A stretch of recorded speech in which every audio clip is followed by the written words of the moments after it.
Minneapolis defeats ICE. How local tech outmatched federal surveillance. The recent standoff between Immigration and Customs Enforcement ICE and the residents of Minneapolis demonstrates a surprising reality. Decentralized, community-driven. Technology proved more effective than the agency's own high-tech arsenal. While ICE deployed advanced tools, facial recognition, spyware, and real-time tracking systems like Palantir's Immigration OS, it was ultimately outmaneuvered by the everyday tech in the pockets of ordinary citizens.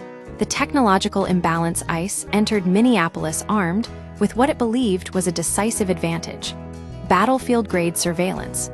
Agents used facial recognition software, including controversial apps like Clearview AI and Mobile Fortify, to identify individuals, monitored social media around the clock, and even employed Israeli spyware capable of hacking smartphones. Palantir, having secured a $30 million contract, provided ICE with a database of real-time locations. Despite this, the agency failed to intimidate or control the local population. Community countermeasures. A tech-enabled resistance. Residents didn't need specialized equipment to fight back. They leveraged existing tools, smartphones, encrypted messaging apps, and even 3D printed whistles to disrupt ICE operations. The key wasn't superior technology, but its widespread distribution and strategic use. Encrypted communication. Signal became the central hub for organizing, with neighborhoods establishing dedicated group chats. St. Paul neighborhood alone had over 1,000 active participants in its daily, rapid response chat by 11 a.m. This decentralized network made it difficult for ICE to infiltrate or monitor effectively. Real-time surveillance of ICE. Instead of being surveilled, residents turned the tables, recording ICE agents' actions on their smartphones. This created a public record that undermined the agency's credibility and deterred aggressive tactics. Low-tech amplification. 3D printed whistles, distributed by grassroots networks, provided a simple yet effective early warning system.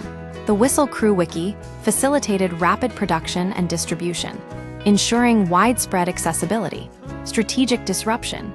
Residents openly shared license plate numbers of suspected ICE vehicles, leveraging publicly available databases to identify and track agents.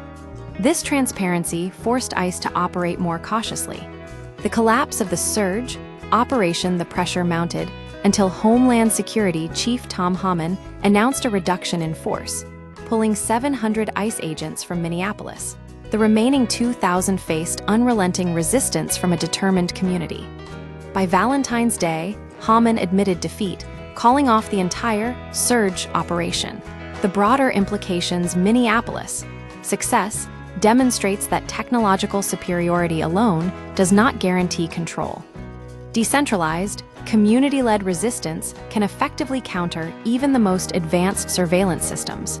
This has broader implications for the ongoing conflict between ICE and communities across the U.S., where 2/3 of Americans oppose the agency's aggressive tactics. The future of resistance. Activists are already adapting these tactics, as highlighted by Mark Engler, co-author of This Is an Uprising. The key is not just adopting new tools, but fostering a culture of civic engagement.